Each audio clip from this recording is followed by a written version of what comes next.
नेहरू जी के ज़माने में तो कोई था ही नहीं, चुनाव एक तरफा हो जाते थे। फिर इंदिरा जी का ज़माना आया, कहते थे इंदिरा जी अगर लैंप पोस्ट को टिकट दे दे तो लैंप पोस्ट जीत जाता था। फिर एक लंबा समय 84 से 2014 तक हमने देखा कोई जीत ही नहीं रहा था, जोड़ तोड़। और 2014 में मोदी चेंज इट ऑल। जब तक आप लायन हो, शेर हो, ये आप रियलाइज नहीं करते ना, तब तक आप लायन जैसे नहीं लड़ सकते। आपको मानना पड़ेगा मैं लायन हूँ और मैं शिकार करूंगा। पूरी दुनिया में अगर आप ट्रेंड देखेंगे, हिंदुस्तान में, हिंदुस्तान के बाहर, इस समय जिस तरह से आसपास का माहौल है, उस समय वोटर जो सबसे इम्पोर्टेंट चीज है वो चाहता है एक असर्टिव लीडरशिप। ये एक ऐसा लीडर हो जो कुछ करके दिखाए। ये भाषणबाजी नहीं चाहिए हमको यार। ये आने वाले दिनों में पॉलिटिकल साइंस में अलग से पढ़ाया जाएगा। इसने बहुत कुछ बदल दिया। मुस्लिम वोट, दलित वोट, ओबीसी वोट, समण वोट, राजपूतों की नाराजगी, कई ब्राह्मणों की नाराजगी, कैसे चुनाव होगा, कैसे चुनाव जीता जाएगा, आने वाले दिनों का चुनाव कैसे होगा।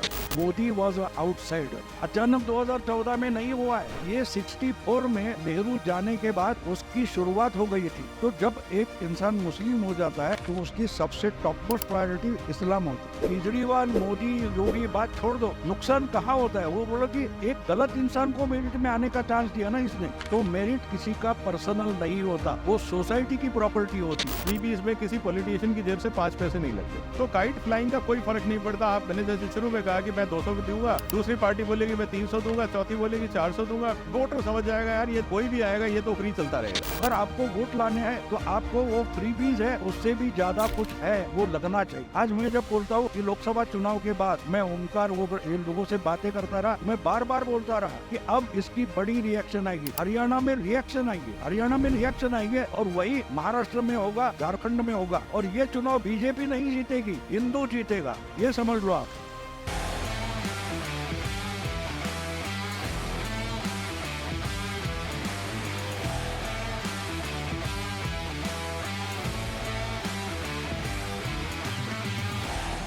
My honor to be here and thank you very much.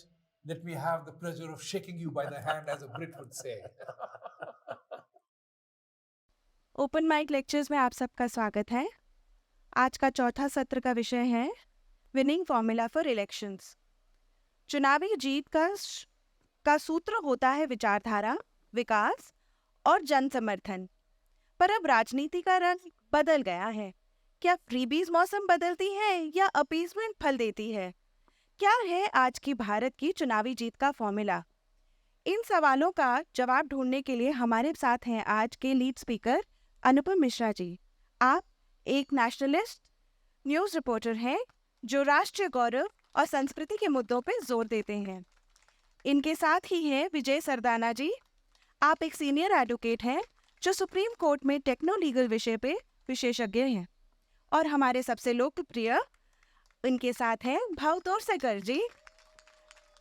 आप एक वेटरन मराठी जर्नलिस्ट हैं जो अपने यूट्यूब चैनल प्रतिपक्षा पर पॉलिटिकल और सोशल इश्यूज डिस्कस करते हैं। तो आइए समझते हैं विनिंग फॉर्मूला फॉर इलेक्शंस।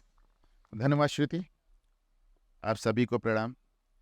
भाई, नेहरू जी के ज़माने में तो कोई था ही नहीं, चुनाव एक तरफा हो जाते थे। फिर इंदिरा जी का ज़माना आया, कहते थे इंदिरा जी अगर लैंप पोस्ट को टिकट दे दे तो लैंप पोस्ट जीत जाता था। फिर एक लंबा समय 84 से 2014 तक हमने देखा कोई जीत ही नहीं रहा था, जोड़ तोड़। और 2014 में मोदी चेंज इट ऑल। तो जीते ही नहीं, 14 भी जीते, 19 भी जीते। देखिए 1998 में जब अटल बिहारी के नेतृत्व में एनडीए लड़ी थी तो एनडीए की कुल सीटें थी 303 और मोदी की 2019 में कुल सीटें थी अकेले 303। बात कहाँ से कहाँ तक आ गई। लेकिन 2024 का चुनाव मेरा मानना है कि आने वाले दिनों में पॉलिटिकल साइंस में अलग से पढ़ाया जाएगा। इसने बहुत कुछ बदल दिया। मुस्लिम वोट, दलित वोट, ओबीसी वोट, समण वोट, राजपूतों की नाराजगी, कई ब्राह्मणों की नाराजगी, कैसे चुनाव होगा, कैसे चुनाव जीता जाएगा, आने वाले दिनों का चुनाव कैसे होगा। विजय सदाना जी हैं और सुपरस्टार भाऊ हैं, तो शुरुआत भाव से करते हैं। भाऊ, आपके होम स्टेट में चुनाव होने जा रहे हैं, महाराष्ट्र में होने जा रहा है, तो महाराष्ट्र के हवाले से बताइए कि किसकी क्या स्ट्रैटेजी, किसकी क्या रणनीति आप देख रहे हैं जो कि उनको सबसे पहले गोल पोस्ट तक पहुंचा दे भाव? चुनाव जीते जाते हैं तो वोट से जीते जाते हैं। आपको भी क्रिकेट पसंद है, बहुत सारे लोग, हम तो क्रिकेट नेशन माने जाते हैं। तो मुझे याद है कि एक ज़माना था जब गावस्कर, हमारे जवानी के समय में गावस्कर हीरो होता था। तो गावस्कर जब हीरो होता था तब न्यूज़पेपर को तो सामने वाले, समझो किसी ने वेस्ट इंडीज, ऑस्ट्रेलिया, तो उन्होंने 400 रन बना लिए। तो दूसरे दिन हमारे पेपर में खबर क्या होती थी मालूम है? भारत को कम से कम 200 रन बनाने चाहिए कॉलोन टालने के लिए। यानी निगेटिविटी कैसी होती है देखो। हम 400 पार करेंगे सोचा भी नहीं जाता था। अरे यार सोचो मत तुम, हम हारने ही वाले। यहाँ से मेंटेलिटी शुरू हो जाती है। आज ऐसा कोई नहीं बोलता, आज नहीं बोलता। लेकिन उस समय अगर उनको 300 हो गए तो हम बोलते थे 150 कम से कम होना चाहिए। क्यों? फॉलो ऑन टालना है। यानी जीतने का सोचते ही नहीं। लेकिन वही गावस्कर के बाद सचिन तेंदुलकर, लक्ष्मण वगैरह आ गए, और वही दुनिया की एक टीम है जो फॉलो ऑन के बाद भी जीत कर दिखाया। तो क्यों दिखाया? हमको ये समझना चाहिए। हाँ ये रिकॉर्ड किया, वैसा मत सोचो। सोचो कि हमने क्यों जीता है। मैं एक बार बहुत मराठी में बोलता हूँ, तो एक कहानी बहुत भाषण में मैंने कही है कि जब तक आप लायन हो, शेर हो, ये आप रियलाइज नहीं करते ना, तब तक आप लायन जैसे नहीं लड़ सकते। आपको मानना पड़ेगा मैं लायन हूं और मैं शिकार करूंगा, तो अपने आप हो जाता है। तो जो मोदी, इन्होंने बोला कि 2014 में, तो I was the only journalist, मैंने किताब मैं सीरियल लिखता था जब मोदी जी कैंडिडेट भी नहीं थे। 2013 से जनवरी टू अप्रैल मैंने एक सीरियल लिखी थी, पुण्य नगरी करके मराठी पेपर है। तो पॉलिटिकल प्रेशर लाया गया, उन्होंने बोला कि भाऊ ये मत लिखो, तो मैंने कॉलम बंद करो, मैं सब्जेक्ट नहीं बदलता। मैंने 29 नौकरियां छोड़ी है, तो कॉलम छोड़ने में कौन सी बड़ी बात है? कॉलम बंद करो। बंद हो गया कॉलम अप्रैल में। फिर जुलाई में जब मोदी जी को उम्मीदवार बनाया गया, तो अभी हमारे इस पैनल में सच्चिदानंद शेवड़े भी आए, वो मेरे पीछे पड़ गए, भाऊ वो जो सीरियल है उसका किताब बना दे। तो मैंने बोला मैं कभी पब्लिशर के पास गया नहीं, तो उन्होंने पब्लिशर लाया। तो मैंने बोला कि ठीक है मेरे पास है, पढ़ा लेके जाओ, लेकिन एक आर्टिकल नया लिखूंगा। और जो आर्टिकल मैंने लिखा उसका हेडिंग था असाबियाचा आधुनिक आविष्कार। असाबिया क्या है दोस्तों? असाबिया का मतलब ये होता है ब्रदरहुड, जिसको हम बोलते हैं। ब्रदरहुड का मतलब हम एक दूसरे के लिए मरने को भी तैयार है। कोई हम में से एक आगे जाएगा, राजा बनेगा, कोई बात नहीं, इसको असाबिया बोलते हैं। ये अरेबिक कंसेप्ट है। इब्न खालदून नाम का जो हिस्टोरियन है, उसका किताब मैंने पढ़ा था। तो अगर वो हम समझ लेते हैं तो हम हिस्ट्री समझने की कोशिश कर सकते। तो जो बाबर के साथ आए, उसके साथ लड़ने वाले जो उसको साथी थे, वो जब सुल्तान बना तो उसके साथी थे, वो सरदार बने। लेकिन बाबर सुल्तान बनने के बाद जब बाबर के साथी थे वो सरदार बने, तो भी बाबर उनका रिस्पेक्ट करता था। बाबर उनका रिस्पेक्ट करता था कि ये सब है जिन्होंने मुझे बादशाह बनाया। बाबर का बेटा जब देखता है, बड़ा होता है, देखता है, तो वो बाप ने कैसे अपने साथियों को रिस्पेक्ट दिया वो देखा है। लेकिन जब पोता आता है, तो पोता होता है, उसको लगता है कि मैं बादशाह का पोता हूँ इसलिए मैं बादशाह हूँ। तब तक जो साथी है, जो सरदार बने हैं, उनके भी पोते आ जाते हैं थर्ड जनरेशन में। वो सोचते हैं कि हम अपनी कर्तव्यगारी से नहीं है, बादशाह का पोता है, इसलिए हमें यहाँ से इकोसिस्टम बन जाती है। और वो पोते को बादशाह बनाना चाहते हैं। लेकिन उसी वक्त एक अलग दुनिया होती है जहाँ कोई ट्राई करने वाला होता है कि अगर इसमें नहीं एडजस्ट हो रहा है ये तोड़ दूंगा। Modi was a outsider. अचानक 2014 में नहीं हुआ है, ये 64 में नेहरू जाने के बाद उसकी शुरुआत हो गई थी। लेकिन जो सरकमफरेंस बोलते हैं वहाँ से टक्कर देने वाले होते हैं, वो केंद्र तक जाना चाहते हैं। मोदी वॉज आउटसाइडर, और इसके लिए जो जमते गए, इकट्ठा होते गए। 2009 में जो चुनाव हुआ 57 या 58% वोटिंग हुआ था। तो इसको अगर भेदना है तो वोटिंग परसेंटेज बढ़ाना पड़ेगा। रिकॉर्ड ब्रेक वोटिंग परसेंटेज मेरा ख्याल है 65 अगर 66% हो गया, तो परसेंटेज कितना बढ़ा? जो बढ़ा उसमें किसने बढ़ाया उसका हिस्सा ज़्यादा होता है। वही फर्क हो गया। जो अडवाणी वाजपेयी टीम थी, जो 24, 25, 21, 22 अटकी हुई थी, 31% तक चली गई। वहाँ हमने जीत लिया।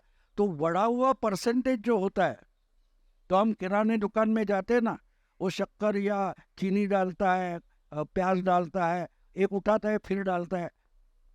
नीचे भी गया तो उठा के देखता है कि बचे उसमें होता है कि नहीं।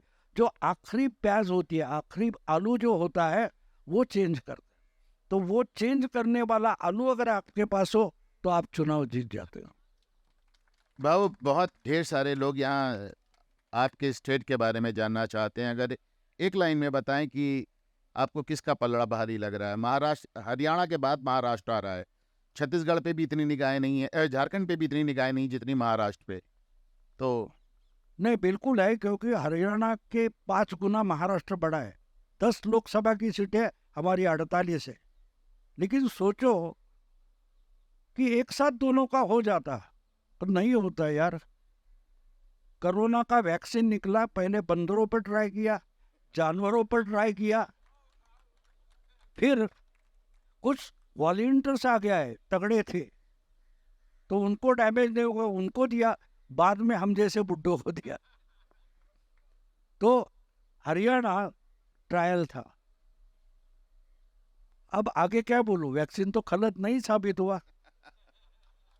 तो अगर कोरोना वैक्सीन सक्सेसफुल हुआ है तो महाराष्ट्र क्यों नहीं महाराष्ट्र की बात छोड़ो, झारखंड भी सक्सेसफुल होने वाले। क्या बात है। वाह विजय जी, आप दिल्ली से आते हैं और सुप्रीम कोर्ट को कहा जाता है कि सब वहाँ के वकीलों की बड़ी, जिसे कहना चाहिए, नब्स पे बहुत, मैंने खुद भी देखा है, पॉलिटिकल नब्स पे बड़ा हाथ रहता है उनका। पिछले 10 साल में ऐसा कोई कदाचार, ऐसा कोई अत्याचार, ऐसी कोई मक्कारी, बेईमानी, देखिए मैं पब्लिक लाइफ में कभी अब शब्दों का इस्तेमाल नहीं करता, सिर्फ एक मैं अपवाद है, केजरीवाल। तो ऐसा कुछ नहीं है जो बंदे ने छोड़ा ना हो। उसके बाद भी कल मेरी यहाँ बात हो रही थी लोगों से, और वो कह रहे थे कि नहीं, वो तो फिर जीत जाएगा। तो विजय भाई, दिल्ली में भी चुनाव होने वाला है 3 महीने के अंदर। हमें ऑडियंस को बताइए कि आपको क्या लग रहा है। सबसे पहले आप सबको मेरा प्रणाम, और सौभाग्य है बाबू जी और आप सबों के साथ बैठने का। देखिए, आज जो बाबू ने बात करी, अगर आप उसको थोड़ा सा डिटेल में जाएं और अपने आप को देखिए, सबसे इम्पॉर्टेंट चीज़ क्या है इलेक्शन में, आप और हम सब उस आइडियोलॉजी के कंज्यूमर है जिसके बेस पे हमें वोट देना है। यहाँ पर्सनल एक्सपीरियंस बहुत इंपॉर्टेंट चीज़ होती है। और मैं अक्सर ये कहता हूँ कि 2 तरीके से आप इलेक्शन जो जीतने की बात होती है, वोटर क्या चाहता है एंड ऑफ द डे उसको डिसाइड करना है, और वही नंबर है जो आपको सत्ता तक ले जाएगा। पूरी दुनिया में अगर आप ट्रेंड देखेंगे, हिंदुस्तान में, हिंदुस्तान के बाहर, इस समय जिस तरह से आसपास का माहौल है, उस समय वोटर जो सबसे इम्पॉर्टेंट चीज़ है वो चाहता है एक असर्टिव लीडरशिप। ये एक ऐसा लीडर हो जो कुछ करके दिखाए, ये भाषणबाजी नहीं चाहिए हमको यार। अब वो कौन करेगा, और वो डिसाइड करता है। आप यूरोप में देख लीजिए, आज आप ट्रंप को कितनी भी गाली दीजिए, बट जनता उसके फैन इसलिए है क्योंकि वो बोलता है कि मैं ठोक दूंगा तो ठोक दूंगा। आप कहोगे यार ये पॉलिटिकली करेक्ट नहीं है, ये तो एग्रेसिव लैंग्वेज है, वो तुम्हारी ड्राइंग रूम का डिस्कशन है, मेरे को कोई फर्क नहीं पड़ता। मुझे एक ऐसा लीडर चाहिए जिसपे मैं भरोसा कर सकूं, जब आपको समाज में और पॉलिटिकल पार्टीज जब ऐसा कॉम्पिटेंट लीडर नहीं दे सकते, तब नंबर आता है कि आप वोटर को करप्ट करो, कमीशन दो, ब्राइब दो, जिसको आप फ्रीबीज बोलते हो, क्योंकि धंधा है, उसको कुर्सी चाहिए।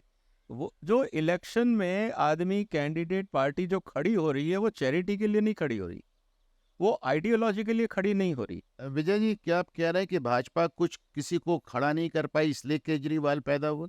मैं आ रहा हूं उस पर, मैं उसका जवाब दूंगा सर।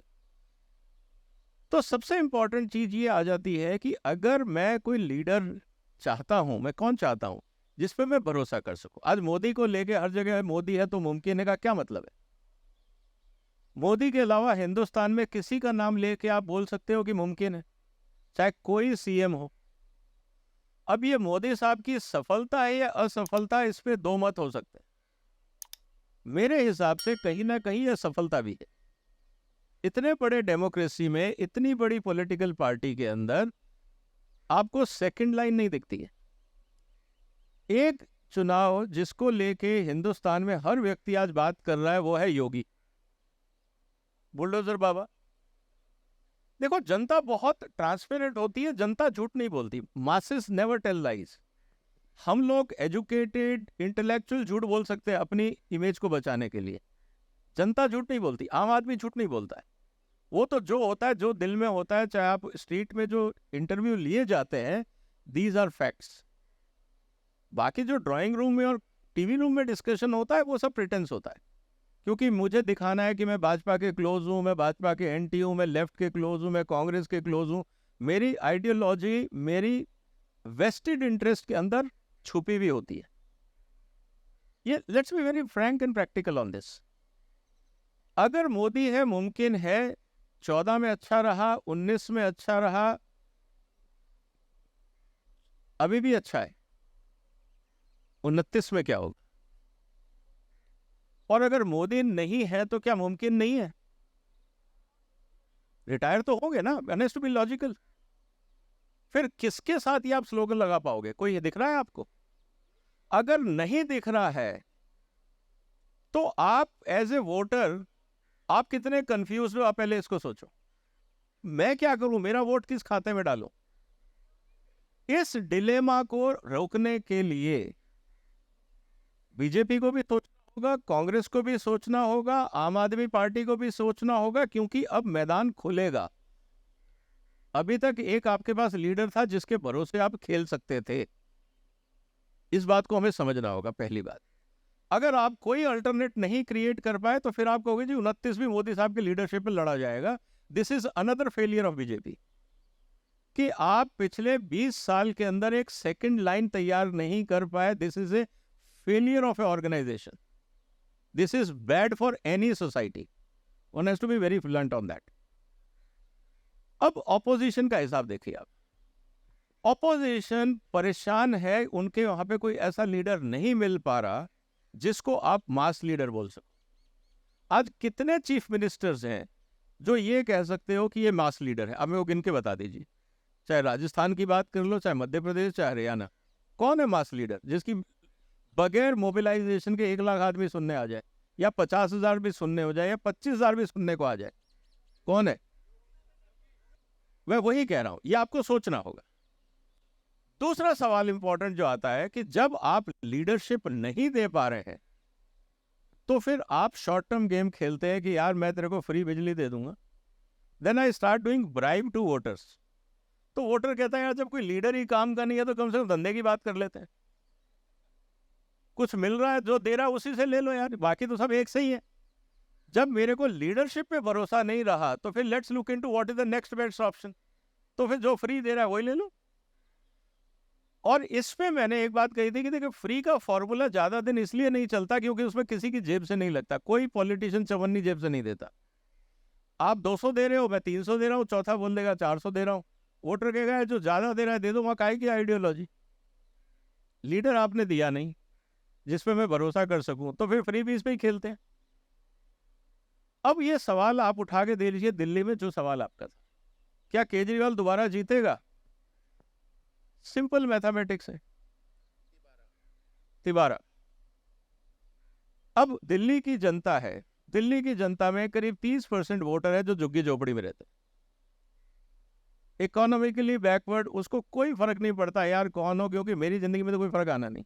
उसको कोई आइडियोलॉजी से मतलब नहीं है। उनको 6 बजे घर से निकलना है, किसी को घर जाके काम करना है, कोई ड्राइवर है, कोई वेटर है, कोई कुछ है, कोई कुछ है। उसको लाइफ सिंपल करनी है, तो जितना पैसा जो बचा दे उतना बढ़िया। तो फ्री बीज वर्क्स, वेरी क्लियर। एक सेगमेंट ऑफ वोटर है जो करीब 20% के आसपास है, उसको आप सोने की माला भी पहना दो फिर भी वो आपको वोट नहीं देने वाला है। Is not interested. यार मुझे आपकी शक्ल ही पसंद नहीं है ना, खत्म करो बात को। आपका नाम ही मुझे पसंद नहीं है। अब आप कहोगे मैं बहुत अच्छा हूँ, डॉक्टर हूँ, हो गए यार, मैं इलाज करा लूंगा आपसे, लेकिन अगर फ्री दवाई दे रहे हो तो। अब आप कहोगे कि बहुत अच्छे डॉक्टर हो, आपने मेरा ऑपरेशन किया, लेकिन अब वोट भी दे दो। Two are different things, don't compare. मैं आपको वोट नहीं दूंगा, आप कितना भी मेरे आगे पीछे कर लो। वो सेगमेंट अलग हो गया। अब बचा कौन? So called majority, so called Hindu votes, so called Hindu similar votes, चाहे आप जैनिज्म की बात कर लो, सिखिज्म की बात कर लो, जो भी है। वहां पे प्रॉब्लम क्या है कि सारे ही नेता हैं, कौन किसकी सुने? Egos are more important than ideologies. उसका प्रॉब्लम ये है because you have not have a consensus leader at the top. तो जब आपका बादशाह कमजोर होता है तो हर सूबेदार अपने अपने क्षेत्र का राजा बन जाता है। जैसे हर मोहल्ले का एसएचओ अपने आप में एक एसपी होता है। वो कहता है जी मेरा एरिया, मैं डिसाइड करूंगा। एसपी कौन होता है? यूपी को जनता क्यों चाहती है, मतलब योगी को जनता क्यों चाहती है? अभी last week I was travelling in UP. Incidentally मेरे साथ एक कहीं ट्रैफिक लाइट पे चौराहे पे मैं रुका, भीड़ थी, तो एक पुलिस वाले ने नॉक किया कि सर आप आगे जा रहे हैं? मैंने कहा हाँ। सर आप मुझे लिफ्ट देंगे? तो ड्राइवर ने कहा कि सर क्या करें? मैंने कौन है? कहता सर पुलिस वाला। मैंने बहुत काम की चीज़ है, बुला ले अंदर। इससे समझ में आएगा यूपी में क्या हुआ। मैंने उसको अंदर बैठा, मैंने बैठ, कहाँ जाना है? कहता सर अगले टोल नाके पे। मैंने उसके बाद, कहते गाजियाबाद। मैंने कहा यहाँ से 2 घंटे है, तू मेरे साथ 2 घंटे बैठ, मैं गाजियाबाद उतारूंगा, क्योंकि मैं उसको आगे जाना है। 2 घंटे मैंने उससे चर्चा करी कि योगी ने यूपी में क्या किया और क्यों योगी पॉपुलर है। ये पुलिस वाले का वर्जन है। उसने एक ही बात मुझे समझाई कि साहब यूपी ने जितने सीनियर अधिकारी हैं उनको अकाउंटेबल बना दिया। आप उस एरिया के एसपी हो, अगर आपके क्षेत्र में गड़बड़ हुई है, मुझे नहीं पता एसएचओ ने क्या किया और आपकी लाइन पुलिस वाला क्या कर रहा है, तेरी नौकरी खाऊंगा, क्योंकि नीचे का तंत्र तेरे अंडर है। अब एसपी को अगर अपनी नौकरी बचानी है तो उसको एसएचओ को टाइट करना है। अब एसएचओ को अपनी नौकरी बचानी है तो उसको बीट कांस्टेबल को टाइट रखना है। और साथ में एक फरमान ये आ गया कि किसी लोकल नेता, एमपी, जो एमएलए या लोकल नेता करते घूमते रहते हैं कि इसको छोड़ दो, इसको अंदर कर दो, इसको बेल दे दो, इसके कर दो, किसी की कोई नहीं सुनेगा, तुम्हारी नौकरी खाऊंगा। Chain of command is clear, means leadership is first. Police वाला कहता है सर हम तो बहुत खुश हैं। अब ये लोकल जो नेता, हम क्या करते हैं जब समाज में गड़बड़ होती है, हम कहते हैं यार पुलिस क्या कर रही है। कोई ये नहीं कहता कि पुलिस के ऊपर दबाव किसका था छुड़वाने का, और योगी ने वो बंद कर दिया इसलिए यूपी इफेक्टिव हो गया। कहने का मतलब क्या है, अगर आप लीडरशिप नहीं दे सकते, और जनता ने किसको समर्थन दिया है? योगी के लॉ एंड ऑर्डर को। अब यूपी में क्या हुआ लोकसभा में, इसकी चर्चा मैं यहां नहीं करूंगा। उसके बाद भी आज योगी को जनता वहां पूजती है, पुलिस पूजता है, सिस्टम पूजने में लगता है। इसका मतलब है कि लीडरशिप मैटर्स, जनता देखती है। अगर आपके पास लीडरशिप नहीं है तो फिर केजरीवाल मॉडल चलता है। Kejriwal is not a mass leader. तो कहने का मतलब बहुत क्लियर है कि विनिंग फॉर्मूला इज सिंपल। अगर आपने जनता की नीड को समझा, आपने जनता को यह भरोसा दिलाया कि I am a good leader, जनता आपके पीछे खड़ी होगी। चाहे वो हिटलर रहा हो, मुसोलिनी रहा हो, लेनिन रहा हो, चाहे हिंदुस्तान में नेहरू रहा हो, चाहे मोदी रहा हो। उस समय की जो इकोसिस्टम थी, जिसने उस पर ट्रस्ट किया उसको जिताया, चाहे आज योगी हो। अगर आप लीडरशिप नहीं दे सकते, there is no alternate to leadership, then it is commission and bribe, which is called freebies. So we have to decide. Janata is very clear, people are very clear कि हमें क्या चाहिए. That is what it is. Vijay ji का मानना है कि उत्तर प्रदेश में योगी जो टॉप के ऑफिशियल्स हैं उनको जिम्मेदार ठहरा रहे. मैं आई बेग टू डिसएग्री, क्योंकि मैं यूपी का रहने वाला हूँ और कितने कप्तान और कितने कलेक्टर सस्पेंड हुए आप उंगली पे भी नहीं गिन पाएंगे. पर that is a discussion for some other day. इसके बारे में फिर बात करेंगे. वो पुलिस वाला जो कह रहा था, बहरहाल अभी विजय जी ने एक बात कही भाव कि कुछ लोग हैं कि सोने की माला आप पहना दें वो आपको वोट नहीं देंगे. विजय भाई वकील हैं, वो मुसलमान शब्द नहीं कहना चाह रहे होंगे तो लेकिन मुस्लिम वोट आपने देखा और ऐसी कोई कमी नहीं थी, ऐसा ही कोई कसर नहीं उठा रखी मोदी और भाजपा ने, और उनको अपने अपने जो वोट बैंक है उससे बड़ी गालियां पड़ी कि साहब आप क्या इतना आप तुष्टीकरण की बात करते थे, आप खुद ही तुष्टीकरण कर रहे हैं वगैरह वगैरह. लेकिन सब कुछ करने के बाद भी मुस्लिम वोट का वो देखिए, मुस्लिम वोट का जो एक कंसेप्ट है पूरे 77 साल रहा, लेकिन 2024 के चुनाव में हमेशा कहता हूँ इसलिए खास है क्योंकि मुस्लिम वोट का जो ध्रुवीकरण है, जहां मोदी को हराने के लिए उन्होंने बदरुद्दीन अजमल को हरा दिया, जहां मोदी को हराने के लिए उन्होंने ओवैसी को हरा दिया, उन्होंने अपने हम मजहब को हरा दिया कि मोदी को हटाना ज़्यादा ज़रूरी है, बदरुद्दीन अजमल को फिर वोट दे लेंगे, ओवैसी को फिर वोट दे लेंगे.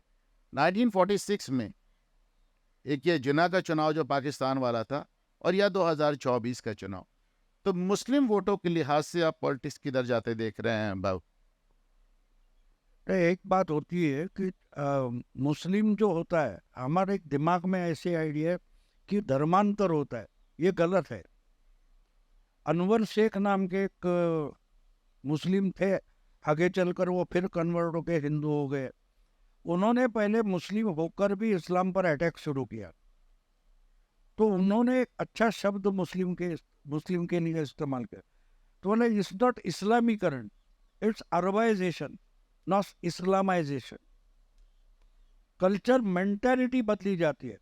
तो आप अगर मुस्लिम को माँ बाप से गाली दो कुछ फर्क, माँ बहन से गाली दो कुछ नहीं हुआ, लेकिन मोहम्मद को हाथ लगाओ, अल्लाह पर बोल दो, वो मर्डर करने के लिए आगे आएगा.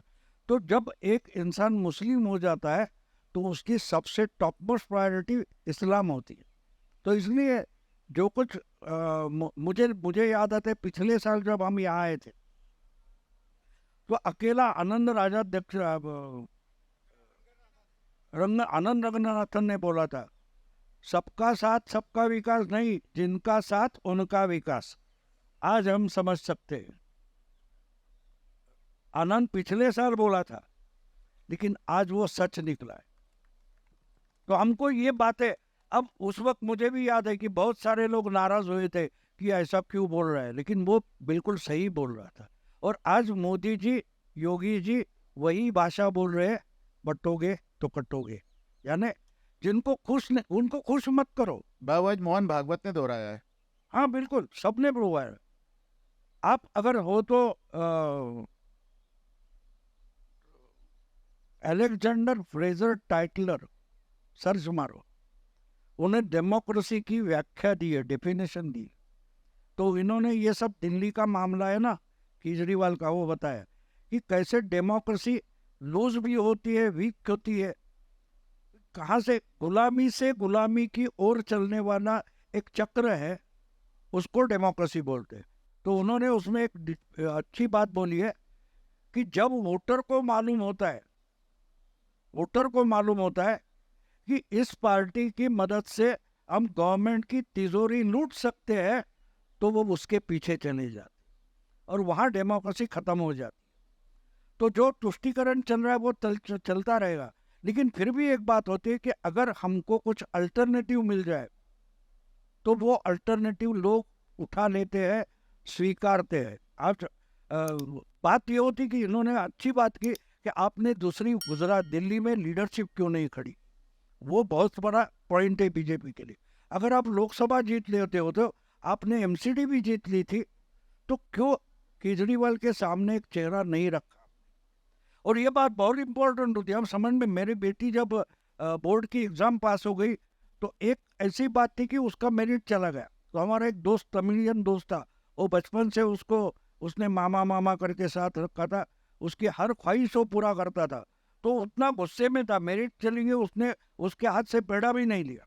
तो मैंने उसको समझाया, पहले बार यार छोड़ दो, क्या हुआ वैसा हुआ। उसने एक बड़ी बात उस वक्त बता दी, ब्रनर भाऊ बात समझ लो कि इसका पोटेंशियल था, हमारी बेटी का मेरिट में आने का पोटेंशियल था।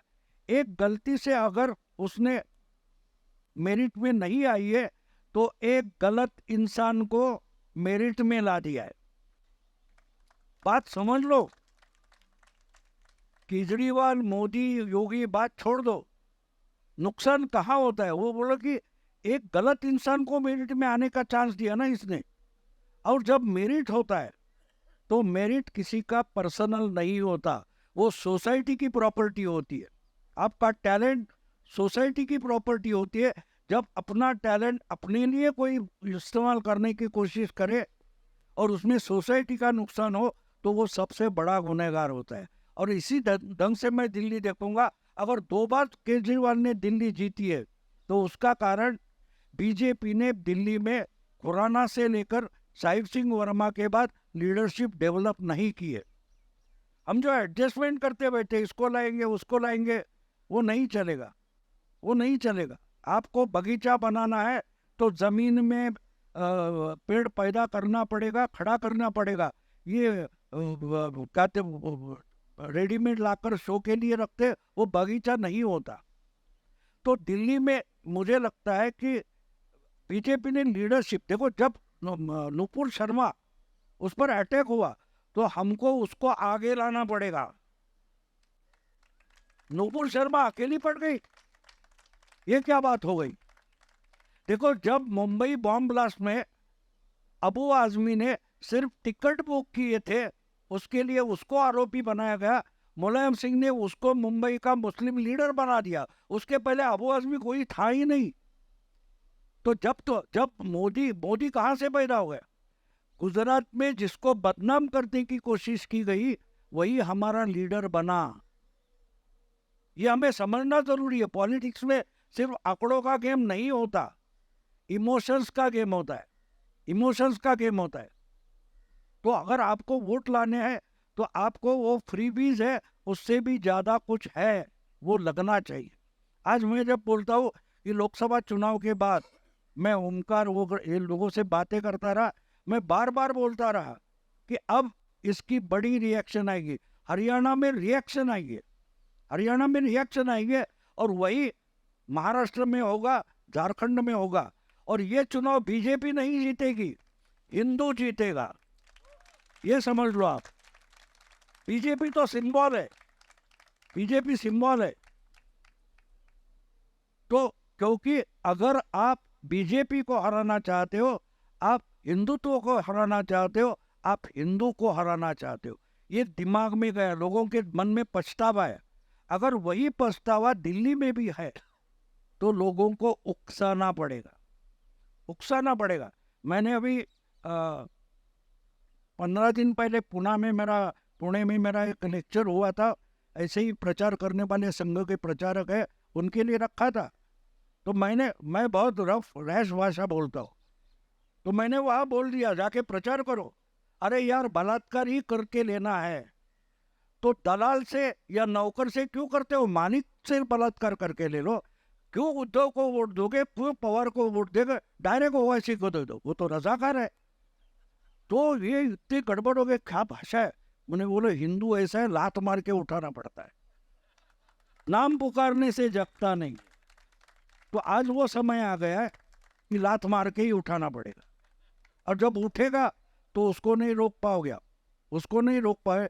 क्योंकि शेर, मैं बड़ी कहानी बता सकता हूँ लेकिन अभी नहीं, लेकिन शेर जब जग जाता है तो उस वहाँ भी मैंने बोला ये आप कितना काम करेंगे मुझे पता नहीं, लेकिन मेरा हिंदुओं से, हिंदू संगठनों से ज़्यादा मुस्लिमों पर भरोसा है। वो जितने आक्रामक हो जाएंगे उतने जल्दी हम जग जाएंगे। अगर उन्होंने मोदी को बदनाम नहीं किया होता तो हम उसको भी लीडर नहीं बनाते। मैं हमेशा, अभी दोपहर की बात है, मैं बातें करते रहता हूँ, मेरा गला खराब होता है फिर भी बातें, तो लेकिन उसमें से आइडिया निकल आती है। एक सज्जन थे, उनका नाम मुझे पूछा नहीं मैंने, लेकिन उन्होंने बोला कि ये कब होगा वो कब होगा। मैंने बोला कथा में विलन नहीं होगा तो कथा नहीं बनती।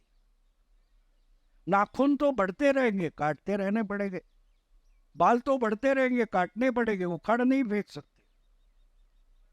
तो जब तक ये सामने से अटैक करेंगे तब तक हमको जगना पड़ेगा, हमको खुद को बताना पड़ेगा कि हम हिंदू है, और हिंदू है इसलिए शेर है, तो हम जीत जाएंगे। हमको ढूंढने पड़ेंगे नुपुर शर्मा कहाँ है, नुपुर शर्मा को मोदी कैसे बनाए। बनाना हमारे हाथ में होता है। जिस दिन वो किसी को टारगेट करेंगे हम उसको उस दिन नेता मानेंगे। बस ये ठान लो। अरे चुनाव क्या होता है, कल होगा आज होगा, उससे कोई फर्क नहीं पड़ता। देखो हजारों सालों से एक कल्चर बचा है जो हमारा है। वो इजिप्ट डूब गया, ग्रीक डूब गए, हम नहीं डूबे। वो इकबाल को भी बोलना पड़ा, कुछ बात है कि मिट्टी नहीं हस्ती हमारी, जो बाद में पाकिस्तान चला गया, लेकिन उसको भी सच बोलना पड़ा कि कुछ बात है, हस्ती मिट्टी नहीं हमारे, हम सारे जहां से अच्छा बोलते, ये लाइन बोल जाते। बस वो लाइन याद में रखो, अरे बहुत सारे चुनाव जीत लेंगे। I would have wanted this to continue, लेकिन श्रुति इशारा कर रही हैं कि समय हो गया है। और एक चीज़ मैं आपको बता दूं, अभी बाहु ने इकबाल का जिक्र किया, हिंदी है हम वतन है हिंदोस्तां हमारा, सारे जहां से अच्छा हिंदोस्तां हमारा। लेकिन इसके केवल 3 साल लगे, केवल 3 साल लगे इकबाल को अपनी ही नज़म बदलने में। और बदल के उन्होंने किया कि चीनो अरब हमारा, हिंदोस्तां हमारा, मुस्लिम है हम वतन है सारा जहां हमारा। तो उनको वो एकदम 3 ही साल में अकल आ गई और वो एकदम पलट गए। बहरहाल आज का जो एक जिसे कहना चाहिए निचोड़ निकला साहब, मेरा देखिए हमेशा मानना है कि चुनाव डेवलपमेंट पे नहीं जीते जाते, चुनाव भावनात्मक मुद्दों पे जीते जाते हैं। चंद्रा बाबू नायडू ने हैदराबाद को जब साइबराबाद बनाया, उसके बाद चुनाव हार गया। विंस्टन चर्चिल ने जब सेकेंड वर्ल्ड वॉर जीत के दिया इंग्लैंड को, वो अगला चुनाव हार गए। सोचिए, जो आदमी ने 6 साल विश्व युद्ध लड़ा और विश्व युद्ध जीता, वो अगला चुनाव हार गया। 2024 में भारतीय जनता पार्टी के पास एक दिक्कत ये भी थी कि कोई भावनात्मक मुद्दे का तीर उनके तर्कश में बचा ही नहीं। राम मंदिर बन गया, 370 हट गया, यूनिफॉर्म सिविल कोड आ गया, ट्रिपल तलाक चला गया, तो कोई भावनात्मक मुद्दे का भी एक अभाव था। और कुछ सवाल दे गए हैं श्रुति, एक सेकंड भाई, ये आपके लिए है कि क्या आपको लगता है कि शिवसेना एकनाथ शिंदे, वो शेर वाली नहीं जो आप कह रहे थे, शेर तो ठाकरे का हमने देख लिया, क्या आपको लगता है कि शिवसेना एकनाथ शिंदे और राज ठाकरे का साथ आना एक विनिंग फॉर्मूला हो सकता है महाराष्ट्र में? हो सकता है, यह लेकिन- नितिन पवार जी का सवाल। हाँ, नहीं हो सकता है, लेकिन देखो समय आहिस्ते आहिस्ते बदल जाता है। वो शायद एक साथ आ सकते, शायद आगे चलकर एकनाथ की शिवसेना बीजेपी में शामिल हो जाए। और आजकल जिस ढंग से उद्धव ठाकरे वहां जाते हैं, पवार यहाँ आते हैं, उसमें कुछ बचा नहीं है। बचा है तो सिर्फ बीजेपी आरएसएस बचा है कि जो ओरिजिनलिटी पर चलना चाहता है, बाकी सब ओरिजिनलिटी पर नहीं। आप नीलाम के बाजार में खड़े हो, कौन ज़्यादा दाम लेगा, ऐसे में जो कुछ आधार पर खड़ा है उसके बारे में सोच सकते हैं। तो मुझे लगता है आगे चलकर जिस ढंग की इनकी क्षमता है, तो राज ठाकरे और ये इकट्ठा, शायद इसके प्रयास शुरू भी हो गए। मैं अभी कुछ बातें मालूम है, कुछ बातें जल्दबाजी में बोली नहीं जाती, उसका प्रयास भी हो रहा है, ये जानकारी है मेरी। लेकिन जब तक होता नहीं तब तक बोलने की जरूरत नहीं होती। तब तक देखिए, पीडीपी के साथ बीजेपी क्यों गई, ये सवाल आज भी पूछा जाता है, लेकिन पूछने वाला गधा ये नहीं समझता कि अगर पीडीपी के साथ गवर्नमेंट में नहीं जाते तो श्रीनगर की सचिवालय में पड़ी बहुत सारी फाइलें बीजेपी को अवेलेबल, सेंट्रल गवर्नमेंट को अवेलेबल नहीं होती। 3 साल में वो अवेलेबल हो गई, फिर तैयारी हो गई। एक बात आपको खबर ही बता दूं कि एक दिन था, अमित शाह बंगाल के दौरे पर थे। अचानक से वो दौरा छोड़कर वो दिल्ली आ गए। तब वो बीजेपी के राष्ट्रीय अध्यक्ष थे। 1 घंटे में गवर्नमेंट के जो क्या बोलते हैं नेशनल सिक्योरिटी एडवाइजर डोभाल के उनसे मिले। मैं हैरान हो गई, ये कौन है? एक पार्टी के अध्यक्ष से कॉन्स्टिट्यूशन पद पर बैठा इंसान क्यों मिल रहा है? डोभाल निकल गए। 1 घंटे में जम्मू कश्मीर के जितने बीजेपी के मिनिस्टर थे वो आके अमित शाह से मिले। वो वापस गए और अमित शाह कोलकाता से दिल्ली में आने के 6-7 घंटे बाद अचानक से बीजेपी ने विड्रॉ कर लिया सपोर्ट, सरकार गिर गई। ये मुझे याद इसलिए है कि मैं उस वक्त एक मराठी पेपर का एडिटोरियल लिखता था। तो उसके बाद इमीडिएटली उमर अब्दुल्ला ने कुछ बोला कि इसको रिजाइन करना चाहिए महबूबा मुफ्ती को। तो मैंने 2 पैराग्राफ में एडिटोरियल लिखता था, एक पैराग्राफ लिख लिया कि अब बीजेपी की गलती जो हो गई है, देखो क्या होगा कि उमर अब्दुल्ला से महबूबा मुफ्ती हाथ मिलाएगी और सरकार चलती रहेगी, क्योंकि गवर्नर उसको हटा नहीं सकता। गवर्नर ज़्यादा से ज़्यादा क्या करेगा? बोलेगा तू मेजॉरिटी प्रूव कर। लेकिन मैंने एडिटोरियल पूरा किया, दूसरा लिख कर ये सब, और मेल करने ही वाला था तो खबर आ गई कि मुफ्ती ने राजीनामा इस्तीफा दे दिया। मैं हैरान, ये पागल है, ये पागल है। क्योंकि उसने रिजाइन कर दिया तो जम्मू कश्मीर असेंबली के पूरे अधिकार सेंट्रल गवर्नमेंट के पास आ गए। उसके बाद वहाँ चुनाव लेना नहीं वक्त सब, और आगे चलकर क्या हुआ। लेकिन उन खबर ये है इम्पोर्टेंट कि हाथ क्यों मिलाया था। अगर हाथ नहीं मिलाया होता तो वो फाइलें हाथ नहीं लगती। तो इसलिए सब बातें आज बताना पॉसिबल नहीं होता है, हमको परिणाम इम्पोर्टेंट होता है। तो जो बातें होने वाली है आगे चलकर आपके सामने आ जाएगी, अभी नहीं बताऊं। विजय जी, ये सवाल ये बख्शीश आपका है आपके लिए कि चूँकि आप रेवड़ी कल्चर की बात कर रहे थे, तो उन्हें क्या लगता है कि आप ये रुकेगी और सरकार इसको क्या सोच रही है? क्योंकि अभी हमने हरियाणा में देखा, कांग्रेस ने 2000 वादा किया महिलाओं के लिए, तो भाजपा ने 2100 कर दिया, 100 रुपया बढ़ाकर। तो वो जो रेवड़ी कल्चर जिसको प्रधानमंत्री क्रिटिसाइज कर रहे थे, वो रेवड़ी कल्चर तो अब आपको भाजपा में भी नजर आ रहा है। तो ये बख्शी साहब का सवाल है कि आप कैसे रुकते देख रहे हैं? इंटरेस्टिंग सवाल है सर। हाँ, इसके 2-3 पहलू मैं आपको बता देता हूँ। इस पर एक मेरा PIL भी है सुप्रीम कोर्ट में, जिसमें मैंने सुप्रीम कोर्ट से एक गुहार लगाई है कि जब भी कोई इलेक्शन मैनिफेस्टो रिलीज करे कोई भी पार्टी, उसके लास्ट पेज पे एक फाइनेंशियल स्टेटमेंट होना चाहिए।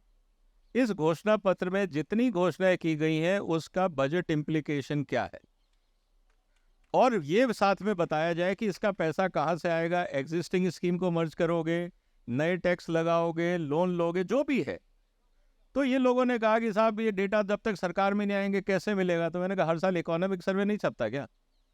आपको पुराने बजट नहीं पता कि आपके सोर्स ऑफ इनकम क्या? रातों रात 4 गुना तो होगी नहीं। तो डेटा आपके पास है, प्लानिंग कमीशन का भी है, आपका इकोनॉमिक स्टेट का सर्वे भी है, और आपके डिपार्टमेंट्स के सर्वे भी है। अगर आप वो ही डॉक्यूमेंट नहीं पढ़ पा रहे हो तो आप फिर क्या सरकार चलाओगे? आप इलेक्शन मैनिफेस्टो ही आपका फेक है। पहला वो टेक्निकल एंड लीगल पॉइंट था। सवाल ये है कि इस पे मैंने एक बात और कही थी कि देखिए, किसी भी फ्री बीज में किसी पॉलिटिशियन की जेब से 5 पैसे नहीं लगते, तो काइट फ्लाइंग का कोई फर्क नहीं पड़ता। आप, मैंने जैसे शुरू में कहा कि मैं 200 दूंगा, दूसरी पार्टी बोलेगी मैं 300 दूंगा, चौथी बोलेगी 400 दूंगा, वोटर समझ जाएगा यार ये कोई भी आएगा ये तो फ्री चलता रहेगा। अब वो नलीफाई हो जाता है। जब आप इस तरह के गेम खेलते हो तो वोटर भी मैच्योर है, वो समझता है कि देखो हिमाचल में दिवाला निकला, पंजाब में दिवाला निकला, कर्नाटक में दिवाला निकला, केरल की हालत खराब है, इसका कुछ होना नहीं, अल्टीमेटली मैं ही पिसता हूँ। ये धीरे धीरे लोगों के दिमाग में घुस गई बात। वो अब लॉलीपॉप ज़्यादा असरदार नहीं रहेगा। अब सवाल सीधा सा वही आ जाता है कि can I trust this governance model? वहां फिर बात आती है लीडरशिप को लेकर। और हिंदुस्तान में मैं हमेशा ये कहता हूं कि जहां आपको सुधार करना है, हम लोग as a society we are reactive society, we are not a proactive society. तो हिंदुस्तान में जिस क्षेत्र में आपको सुधार चाहिए पहले वहां पे क्राइसिस लाओ, जानबूझ के लाओ। सरकारें उसके बाद ही जागती हैं। और इसका कारण बहुत सिंपल, मैं केंद्रीय मंत्री से मिला था और मैं किसी मुद्दे पे, किसानों के मुद्दे पे गया। मैंने कहा सर ये प्रॉब्लम है, इसको करिए। तो उन्होंने कहा चल विजय दूसरे वाले रूम में बैठते हैं। मैंने क्यों? कहते यहाँ सीसीटीवी लगे हुए। वहाँ गए, बात हुई तो मैंने उनसे पूछा, मैंने कहा सर ये मुद्दा है। कहता मुझे पता लग गया है, तुमने बताया, तो जब तुम बोलते हो तो सीरियस ही है, अभी मैं कुछ नहीं करूंगा। मैंने कहा क्यों? अगर ये क्राइसिस तुम बता रहे हो कि ये समस्या होने वाली है, अगर मैंने इसका इलाज आज कर दिया तो मुझे कोई क्रेडिट नहीं मिलेगा, क्योंकि ये समस्या होगी ही नहीं। तो लोग ये पूछेंगे मंत्री ने क्या किया। आपने समस्या होने ही नहीं दी, इसका पॉलिटिकल माइलेज नहीं मिलता है। तो पहले आप इसकी समस्या होने दो, फिर ये समस्या को बड़ा होने दो, लोगों को चिल्लाने दो, फिर मैं उसका इलाज करूंगा तो लोग कहेंगे मंत्री कितना अच्छा है। हम ये समाज हैं, और जब हम ऐसे समाज हैं तो ये फ्रीबीज कल्चर भी उसी का इलाज है। तो ये एक इवोल्यूशन प्रोसेस है। तो फ्रीबीज कल्चर खत्म होगा, लेकिन उसके लिए आपको लीडरशिप देना होगा। अगर आप लीडरशिप नहीं दे रहे तो फिर मैं बार्गेनिंग करूंगा वोट पॉलिटिशियंस के साथ कि भैया क्या दे रहा है तो वोट दे दूं, तो दुकानदारी चलती रहेगी। देखिए, मैं अक्सर कहता हूँ कि जब मोदी किसी चीज़ का वादा करते हैं और जब हिमाचल प्रदेश में वादा करते हैं पेंशन का और दे पाते हैं तनख्वाह भी नहीं। जब कर्नाटक में आपने देखा कि सीएम कह रहे हैं हमारे पास पैसे ही नहीं है, आपने भगवंत मान को देखा। तो मोदी वादा करते हैं तो फिर वो आपके पास पैसे मांगने नहीं आते। तो आप भी उतना ही वादा कीजिए जितने पैसे हों आपके पास। मोदी के भरोसे मैं वादा करेंगे फिर कहेंगे मोदी जी हमको पैकेज दे दें। बहरहाल बहुत दो सवाल हैं और दोनों आप एक साथ ले लीजिए। दोनों महाराष्ट्र के हैं। एक तो इन्होंने अपना नाम नहीं लिखा, इन्होंने कहा कि जो लड़की बहन योजना है इससे भाजपा को फ़ायदा होता नहीं दिख रहा है। हमारे यहाँ जो काम करने वाली मेड्स हैं वो उन्हें फ़ायदा तो हो रहा है पर वो भाजपा को अभी भी वोट नहीं दे रही है। और दूसरा राजीव जी का सवाल है कि आदित्य ठाकरे के सामने मिलिंद देवड़ा के चुनाव लड़ने पे आपके क्या विचार होंगे। और ये बस आज का आखिरी सवाल। मैं एक तो मैं तो दूसरा सवाल पहले लेता हूँ कि मैं मानता हूँ कि आदित्य ठाकरे हार जाएंगे। इसका कारण साफ है कि जो हमारे पुराने कहानियाँ थी ना, वो राक्षस है, उसकी जान किसी तोते में वगैरह पिंजरे में बंद है। तो उद्धव ठाकरे की पूरी राजनीति इस तोते में बंद है। तो उसको हराने की पेंगुइन में हाँ तो वहाँ उसको हराने की सब पार्टियां कोशिश करेगी, इंक्लूडिंग शरद पवार, क्योंकि उनको भी मालूम है इसको लंगड़ा करके रखो तो अपने साथ रहेगा। ये पवार की स्टाइल होती है। और दूसरा अपने क्या पहला दूसरा ये जो लड़की बहन योजना थी कह रहे तो उससे फायदा होता है। देखो, मैं नहीं मानता कि ये फ्री है वो फ्री है, इसके लिए वोटर वोट नहीं देता। मैं बिल्कुल अभी महाराष्ट्र मराठा आरक्षण की रिजर्वेशन की बात चल रही, उसका कुछ भी परिणाम नहीं हुआ। मैं जनवरी के बाद आपसे बहुत लोगों से पूछूंगा कि जरांगे पाटिल कहाँ है, मुझे बताओ। केजरीवाल तो मुख्यमंत्री बन गए 10 साल। अन्ना हजारे कहाँ है? अन्ना हजारे कहाँ है? जरांगे पाटिल को तब पता चलेगा कि वो तो कवर था, अंदर के माल की कीमत दी गई। बॉक्स को लगता है जबकि मेरे बॉक्स होने की कीमत आ रही तो नहीं, बॉक्स के अंदर जो माल होता है उसकी कीमत होती है।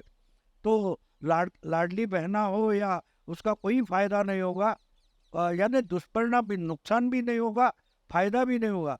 लेकिन अगर ढंग से उसका कैंपेन करे, अभी मैं जाऊंगा तो बोल दूंगा बीजेपी के कुछ दोस्त हैं मेरे कि यार तुम लाडली बहना का कैंपेन करना चाहते हो तो उसके लिए सबसे बड़ा मॉडल आपके पास अवेलेबल है, बस उसका इस्तेमाल करो। जब अभिजात लैंग्वेज करके मराठी को रिकॉग्निशन मिला तो मोदी जी आए थे मुंबई में, और वहाँ आशा भोसले का जो भाषण हुआ है उसमें सबसे बड़ा सिग्नल है। उन्होंने कहा, यानी अभिजात मराठी पर बोलने के बजाय वो लाडली बहना पर बोली, लेकिन वो सबसे बड़ा मैसेज है। वो बोली एक समय था कि दोपहर का खाना नहीं खाते थे, सिर्फ रात का खाना मिलता था। अगर उस वक्त 1500 रुपये मिल जाते तो हमारे लिए आज के करोड़ों से भी ज़्यादा कीमत होती। 1500 की कीमत आशा भोसले बता रही है, बस इसका कैंपेन करो, तब उसका फायदा होगा। देखिए, इसी के साथ ये सेशन ख़त्म हो जाता है, लेकिन मेरा मानना है एक अब ख़त्म के मुझे दूसरे में भी जाना है। देखिए, रेवड़ी में और एक जनहित के लिए जो एक योजना है, उसमें एक महीन सा अंतर है। जब आप कोविड के दौरान अनाज बाँटते हैं तो वो जनहित योजना है, और आप अभी भी अनाज बाँटते हैं तो रेवड़ी है। सिंपल। Thank you. धन्यवाद।